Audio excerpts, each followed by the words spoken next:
ఇదిగోండి కీరా అండి, పుదీనా అండి, అల్లం అండి, నిమ్మకాయ బయట నుంచి ఎత్తే గట్టిగా అయిపోయింది నిమ్మకాయ రసం అండి, కొంచెం జీలకర్ర నల్లుప్పు వేసుకుందామండి. ఇదిగోండి టీ బదులు పొద్దున్నే ఈ తాగారంటే మీకు వెయిట్ లాస్ ప్లస్ అంతకంటే ఇంపార్టెంట్ అండి, పొట్ట ఒళ్ళు చల్లగా ఉంటుందండి, మొహాన్ని ఏం పింపుల్స్ రావు, అది కరెక్టే అండి. అది కాకుండా హార్ట్ బ్లాకేజ్లనుగా ఇలాంటి ఏమీ రాకుండా మనకు చాలా ఉపయోగపడుతుందండి. ఇప్పుడు మా కోళ్ళకి ఇన్నాళ్ళ నుంచి నేను తాగలేదండి, ఇప్పుడు దానికి అదురుపాటుగా వెయిట్ లాస్ గుర్తొచ్చి ఉట్టి తిన్నా పర్వాలేదండి, ఇది రసమే అని కదండి, అందుకని జ్యూస్ చేసుకు తాగుతున్నామండి. దాంతోపాటు నేను తాగాలి చిన్నపిల్లగా, అది చేసి నాకు ఒక గ్లాస్ అండి.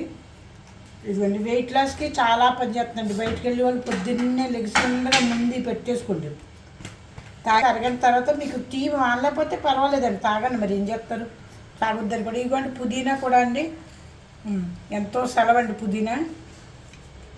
ఇదిగోండి కీరా దోసకాయ అంటారు, ఏమంటారు మేము కీరాలు అంటాము, ఇంగ్లీష్లో కుకుంబర్ అంటారండి. ఇదిగోండి వడకట్టుకుందాం. ఇదిగోండి చిక్కగా లేదు, ఇది ఈ విధంగా పలసగా ఉంది, కానీ ఐస్ వేయమండి, కొండలో నీళ్ళు వేసుకుంటున్నాం. ఇదిగోండి చిటికెడు ఉప్పు, మీకు ఎంత కలుపుతంత, బ్లాక్ ఎదిగండి. ఇదిగోండి జీరా పొడి అండి, ఇది కూడా ఎంతో మంచిదండి. ఇదిగోండి ఒకే రోజున ఒక కాయ నిమ్మకాయ తాగితే సన్నం అవ్వరండి, మెల్లిమెల్లిగా అవుతారు ఎవరైనాని. ఇది తాగితే సన్నం అవుతారని నేను చెప్పలేనండి, అంటే మెల్లిమెల్లిగా తాగండి అవుతారండి, అంతేగాని ఒకేసారి కదండి ఏదైనా. ఇదిగోండి కొద్దిగా నీళ్లు కలుపుతున్నానండి.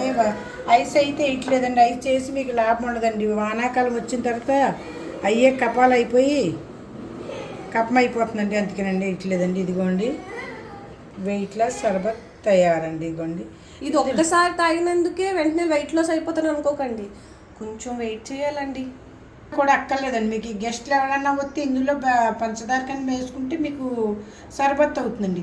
ఎందుకండి ఇవాళ రేపు ఎవడ తాగాలనుకుంటున్నాడండి సర్బత్తు, ఇదే మంచిదండి. ఇదిగోండి ఇప్పుడు ఇందులో 4-5 గ్లాసులు నీళ్ళు అవుతాయండి తాగితే. ఇది